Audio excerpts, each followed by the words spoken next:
this is going to be a story time of my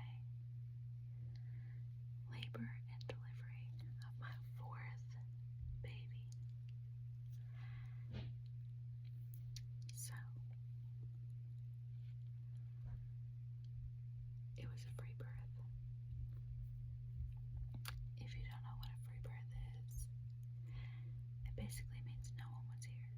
It was just me and my husband. My kids were asleep. And my midwife came a few hours later.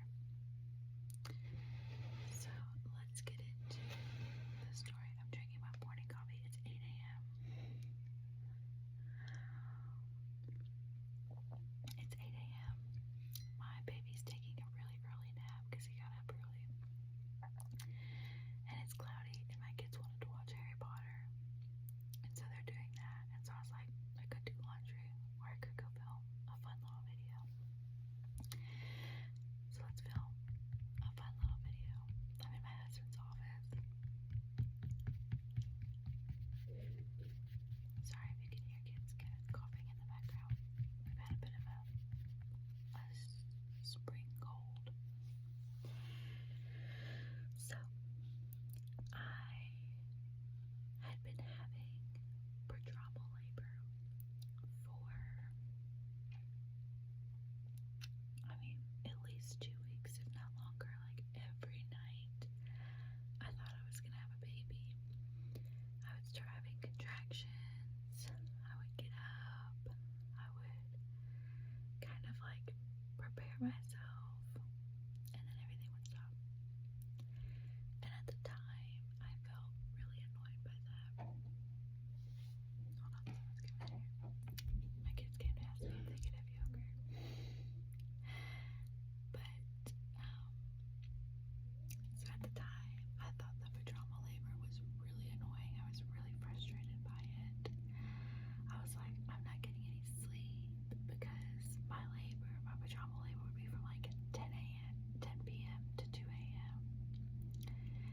And then I just really wasn't sleeping this pregnancy anyways. I would just be awake, like not even tossing and turning, trying to sleep, or like for anything, like not for any discomfort reasons. I just was awake. Which I now think was preparing me for this baby, because he just has not been a sleeper until very recently. But anyways, prodromal labor I was having for like 2 weeks. And so, it's also worth noting that, so this was my fourth baby. 2 of my babies, my water broke first, and I didn't have a baby for 4 days and 3 days. And so that was kind of my like majority of my birth experience when I went into this fourth baby. And so I was really, I prayed a lot that my water would not break first, because if you don't know, if you've never had a baby, if you're not a woman, when your water breaks, like most hospitals, when your water breaks, they're going to give you like 12 to 24 hours to have that baby before they want to do a C-section. Midwives will give you more time, and so I was able to have more time, but I've never had a C-section. But they're still like anxious for you to have that baby once your water is broken, because of the risk of infection, and everything goes way up. Thank the Lord, I've never had an infection.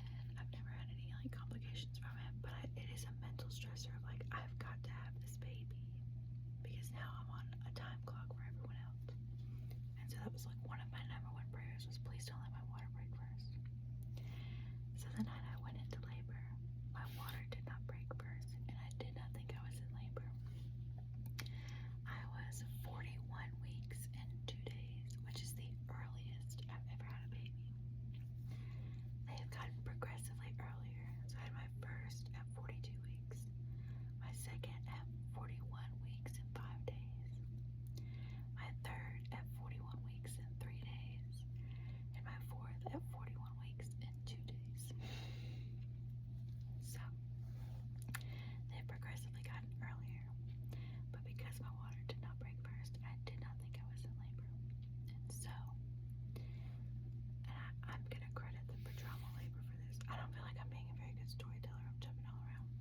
had pajama labor for weeks. Finally, on September 2nd, at 41 weeks and 2 days, excuse me, I went into labor.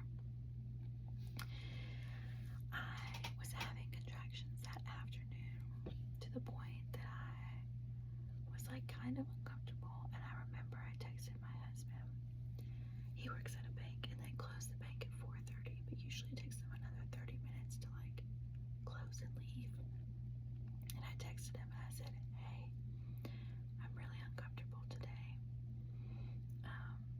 Can you leave right at 4:30 and come home and make dinner for the kids? And he did. And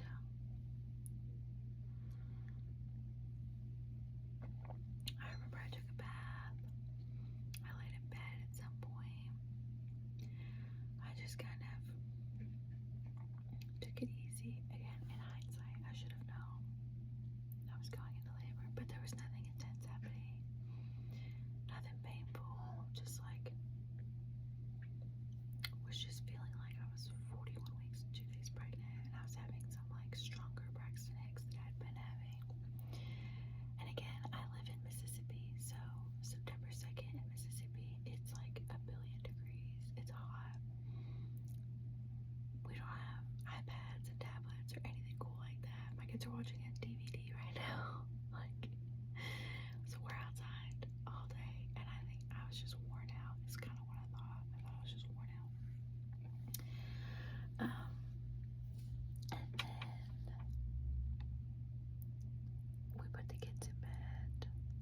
I got in bed at like 8, and then at 10, contractions really started picking up. And again, I was just like, oh, just another night of pajama labor, because I've been having pajama labor from 10 p.m. to 2 a.m.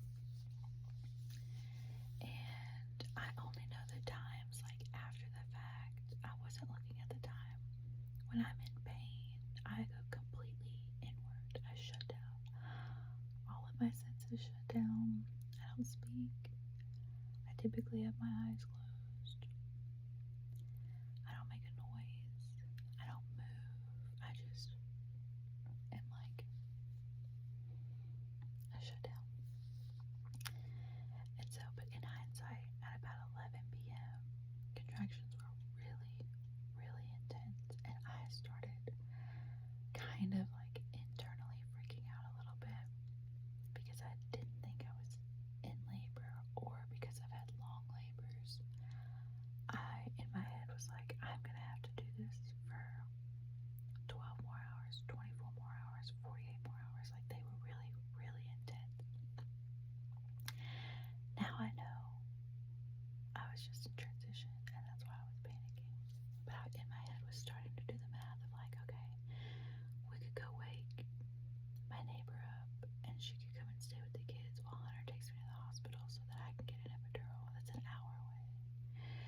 And we could call somebody else to come and stay with the kids and relieve our neighbor while we go have this baby. Like, I was doing some gymnastics while also knowing there's no way I can get in a car with the way that I feel right now and drive for an hour to the hospital.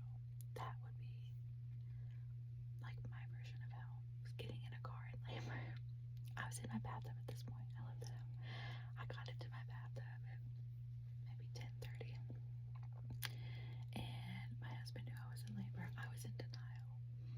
I thought maybe I was in really early labor, and again that it was going to be hours and hours and days probably, because my water hadn't even broken yet. And so he's like, do you want me to call the midwife? And I was like, no, I don't want her just sitting here watching me, because I'm not going to have this baby anytime soon. He calls her at like 10:45 because he knows he's in his right mind. I'm not in my right mind. I'm in labor. I'm shutting down. I'm holding on for dear life. I'm not in my right mind, but he is. And he's seen me have 4 kids now. And so he knew where I was in the labor process based on like how I was looking, how I was sounding, the things I was doing. So he goes out and calls her, and I heard him calling her. wasn't upset, but I was like, wow, I must have said something really crazy for him to be calling her. But I couldn't remember what I'd said. So like 10:45, he calls her. 11, I'm like really, really struggling. That's when I'm doing the math of like how to get everyone here. Can I get in the car and drive for an hour to the hospital? Because this is really, really painful. And I'm just like really miserable and really done and really in a lot of pain. And it's only been an hour, and I'm like, I can't do 12 more hours at level 10 pain like this. And then at like 11:15, I'm laying down in the bathtub, and I'm like, I can't lay in the bathtub anymore. I was an idiot, by the way, and didn't buy a birth pool. I had every plan to, and then I was like, no, I'll just use my bathtub. I'll never do that again. Actually, I'll never do that again. And I was really uncomfortable, so I got up on my hands and knees. And when I got up on my hands and knees, my body started pushing, and I pushed my son's head out. And when I pushed his head out, my water broke. So like, this may be graphic, but like, my water broke forward, and his head came out the other way, backwards.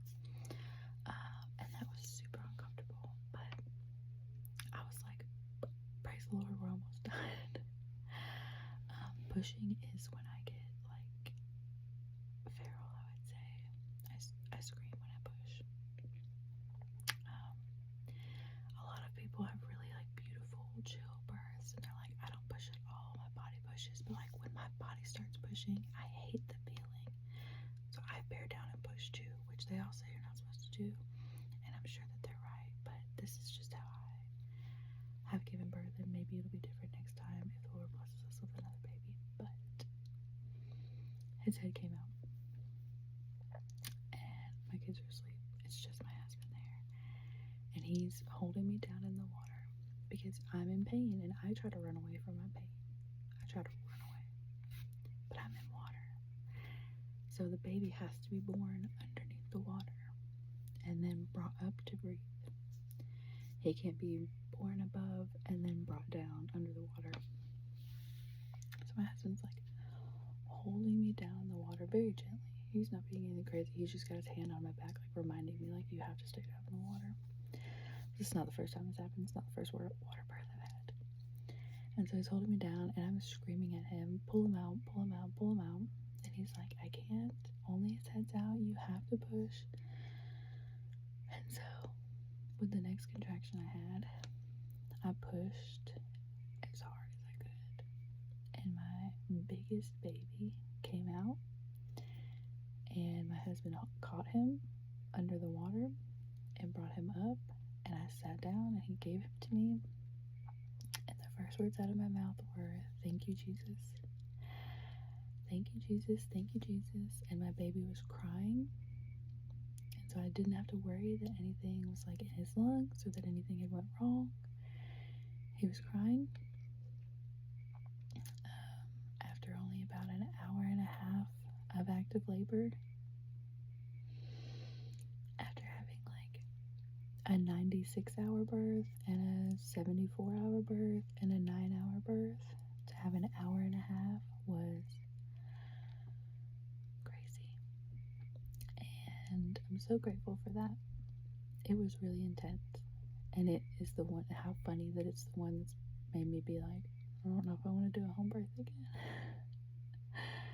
Epidural actually kind of sounds nice, because it was just really, really intense from the jump and really difficult. But an hour and a half, like, come on, that's great.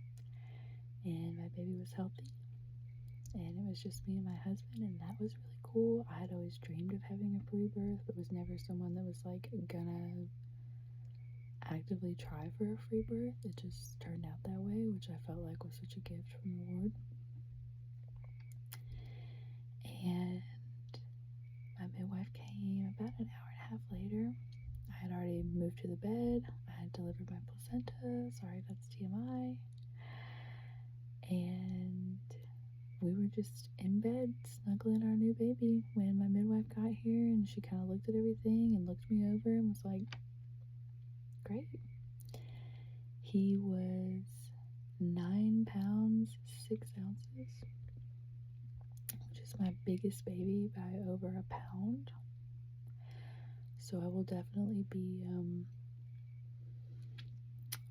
watching my sugar the next time I have a baby, because that really contributes to how big they are. But yeah, that was the birth of my 4th baby 6 months ago now. And I'm gonna go drink my coffee and watch Harry Potter with my big kids.